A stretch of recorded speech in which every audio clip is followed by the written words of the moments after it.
maanta oo ay bisha Juun tahay 8 2022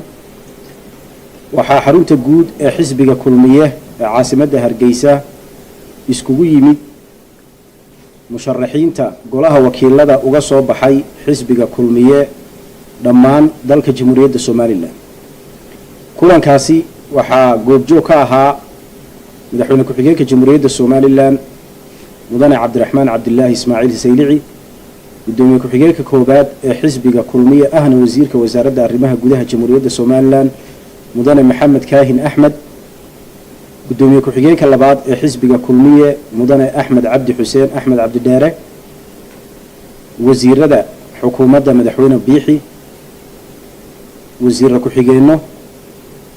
la taliyayaal madaxweyne, dhammaan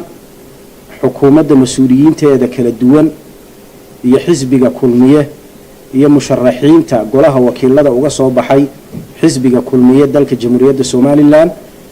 ayaa saaka kulankii ugu horeeyay waxa ay madaxda qaranka ay la yeesheen musharaxiinta golaha wakiilada uga soo baxay xisbiga kulmiye ee dhawaan lagu dhawaaqay natiijadooda. kulankaasi waxa ujeedadiisu ahayd in maadaama doorasho lagu soo jiray, tartan lagu soo jiray, nasiib wanaag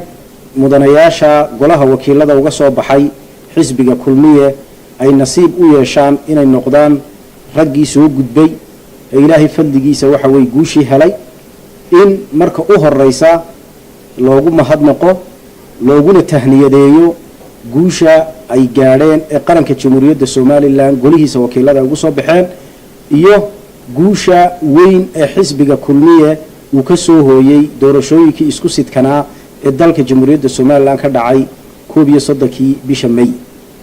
kulankaasi ugu horeyn waxa ka hadlay gudoomiye ku-xigeenka koobaad ee xisbiga kulmiye ahna wasiirka wasaaradda arrimaha gudaha Jamhuuriyadda Soomaaliland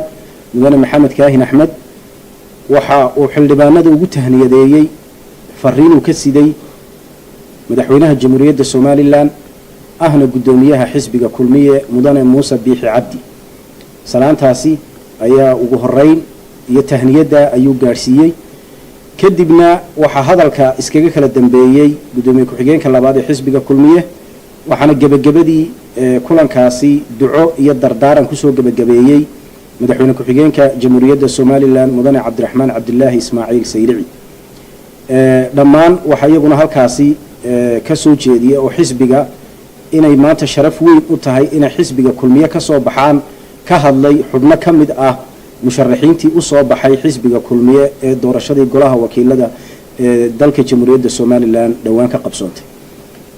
xisbigu martiqaadkii u horeeyay ee qada maanta waxa uu u fidiyay dhammaan musharaxiinta golaha wakiilada ee shirkaasi saaka fadhiyay, waxaana uu ku soo dhamaaday jawi wanaagsan iyo farxad iyo rayn waxaana halkaasi lagu kala qaatay waxa weeye wixii xisbiga iyo siyaasadiisa iyo fariin ahayd. aad iyo aad baad u mahadsantiin.